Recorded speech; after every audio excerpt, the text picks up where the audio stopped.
আসসালামু আলাইকুম everyone, welcome to রান্নাঘরের জাদু ডব্লিউবি। দারুণ একটা মুচমুচে খাস্তা এই ইউনিক পাতা খাজা একবার বানিয়ে সারা শীতের মাস জুড়ে খেতে পারবেন। অনেক দিন এই খাজা সংরক্ষণও করা যায়। দেখতে যতটা সুন্দর, খেতে তার থেকেও অনেক ভালো লাগে। না খেলে বিশ্বাসই হবে না। মাত্র দুটি উপকরণে খুব সহজেই তৈরি করে নিতে পারবেন। একদম মুচমুচে আর খাস্তা মুখে দিতেই মিশে যাবে। একবার বানিয়ে দেখুন, খেতে এত ভালো লাগে, একবার খেলে বারবার খেতে ইচ্ছে হবে, এতটাই দারুণ লাগে খেতে। চলুন তাহলে শুরু করি আজকের রেসিপি। এই পাতা খাজাগুলো তৈরি করার জন্য সবার প্রথমে একটা বলে আমি 1.5 বাটি ময়দা নিয়ে নেব আর পরিমাণ মতো নুন অ্যাড করব। এবার নুনটা খুব ভালোভাবে মিশিয়ে নেব ময়দার সঙ্গে।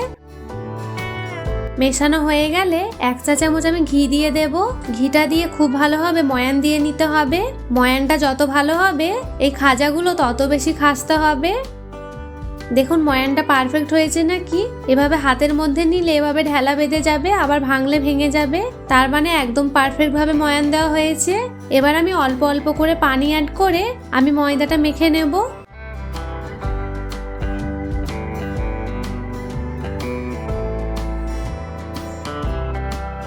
খুব বেশি নরম করে মাখা যাবে না, একটা টাইট ডো বানিয়ে নিতে হবে।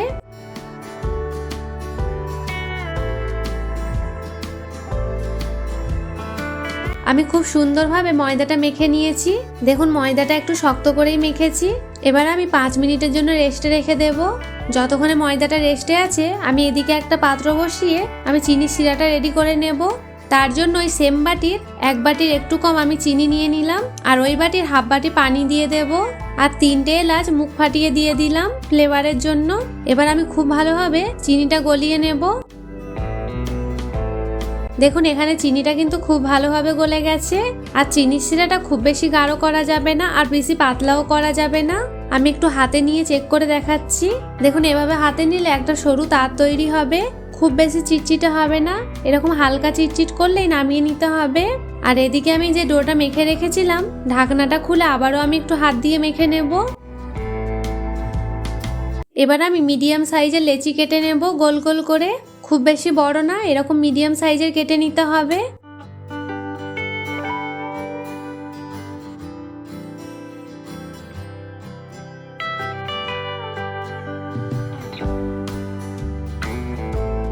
এখানে আমার সবগুলো লেচি কাটা হয়ে গেছে। এবার আমি একটা করে লেচি নেব আর এভাবে অল্প একটু ময়দা ছিটিয়ে আমি খুব ভালোভাবে বেলে নেব। লুচির মতো বেলে নিতে হবে।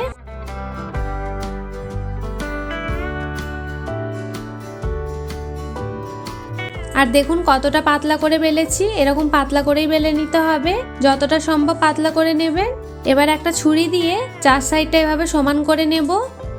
আর এই যে বাদবাকি টুকরোগুলো আমি ফেলে দেব না, আবারও আমি পরে ব্যবহার করে নেব। এবার হাফ চামচ কর্নফ্লাওয়ার দিয়ে এভাবে হাত দিয়ে চারিদিকটা লাগিয়ে নিতে হবে। এবার ছুরি দিয়ে এভাবে কেটে দিতে হবে সরু সরু করে। আর দেখুন দুদিকটা কিন্তু আমি পুরোপুরি কাটিনি, কিছুটা অংশ একটু বাদ রেখেছি। এভাবেই দুদিকটা বাদ রেখে একটু কেটে নিতে হবে। এবার হাত দিয়ে এক সাইড থেকে আস্তে আস্তে করে এভাবে ঘুরিয়ে নিতে হবে আর দুদিকের মুখটা একটু জুড়ে দিতে হবে। আর মাঝ বরাবর আমি এভাবে একটু ফাঁকা করে দেব, দিয়ে এভাবে মুখটাকে নিয়ে আমি ভেতর থেকে নিয়ে এভাবে শেপ দিয়ে নেব আর দুদিকের মুখটা একটু জুড়ে দিতে হবে। দেখেই বুঝতে পেরেছেন আমি কিভাবে করেছি। এই খাজাগুলো ভাজার পরে কিন্তু দেখতে আরো সুন্দর লাগবে। আমি আবারও একটা করে দেখাচ্ছি। আমি সেম ভাবে কর্নফ্লাওয়ার আবারও লাগিয়ে নিলাম আর এভাবে লম্বা লম্বা করে দাগ টেনে নেব। অবশ্যই কিন্তু দুদিকটা একটু ফাঁকা রাখবেন, পুরোটা কেটে দেবেন না। আবারও আমি হাত দিয়ে এভাবে একটু পেঁচিয়ে নেব আর দুদিকের মুখটা একটু চেপে দেব। মাঝখান থেকে আবারও ফাঁকা করে আমি এভাবে তৈরি করে নেব। দেখেই বুঝতে পেরেছেন কিভাবে করতে হবে, খুবই সহজ এটা তৈরি করা। আমি সেম ভাবে সবগুলো তৈরি করে নেব।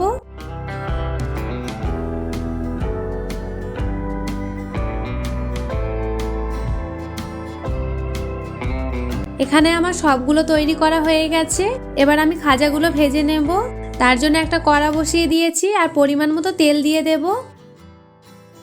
তেলটা হালকা গরম হলে একটা একটা করে খাজা আমি এভাবে ছেড়ে দেব। অবশ্যই কিন্তু হালকা গরম তেলেই ছাড়তে হবে। আর দেখুন তেলে ছাড়ার সঙ্গে সঙ্গে আগের থেকে কতটা ফুলে উঠেছে খাজাগুলো। এক পিঠটা হালকা লাল হয়ে গেলে উল্টে দিতে হবে।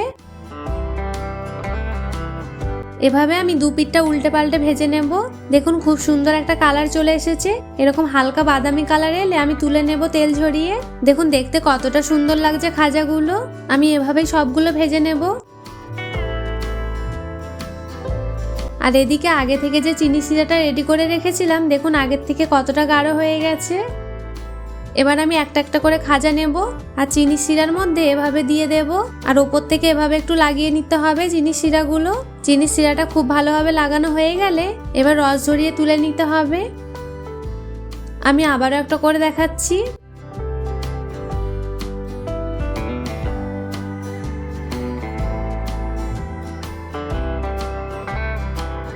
আমি সেমভাবে সবগুলো তৈরি করে নেব। এই দারুণ মুচমুচে খাস্তা পাতা খাজাগুলো একবার বানিয়ে দেখুন, এতটাই ভালো লাগে খেতে, না খেলে বিশ্বাসই হবে না। মাত্র দুটি উপকরণে খুব সহজেই তৈরি করে নিতে পারবেন। আর একটু দেখতে ভালো লাগার জন্য ওপর থেকে এভাবে একটু পেস্তা কুচি ছড়িয়ে দিলাম। এই ইউনিক খাজাগুলো দেখতে যতটা সুন্দর, খেতে তার থেকেও বেশি ভালো লাগে। একবার খেলে বারবার খেতে ইচ্ছে হবে, এতটাই দারুণ লাগে খেতে। আর মুখে দেওয়ার সঙ্গে সঙ্গেই মিশে যাবে, এতটাই মুচমুচে আর খাস্তা হয়। আশা করি সম্পূর্ণ রেসিপিটি আপনাদের খুবই ভালো লাগবে। আর যদি ভালো লেগে থাকে তাহলে অতি অবশ্যই কিন্তু কমেন্টে জানাতে ভুলবেন না। আর এরকম সিম্পল নতুন রেসিপি দেখতে চাইলে চ্যানেলটি সাবস্ক্রাইব করে পাশে থাকবেন। দেখা হবে পরের কোনো রেসিপিতে। ততক্ষণ সবাই ভালো থাকবেন, সুস্থ থাকবেন। আল্লাহ হাফিজ।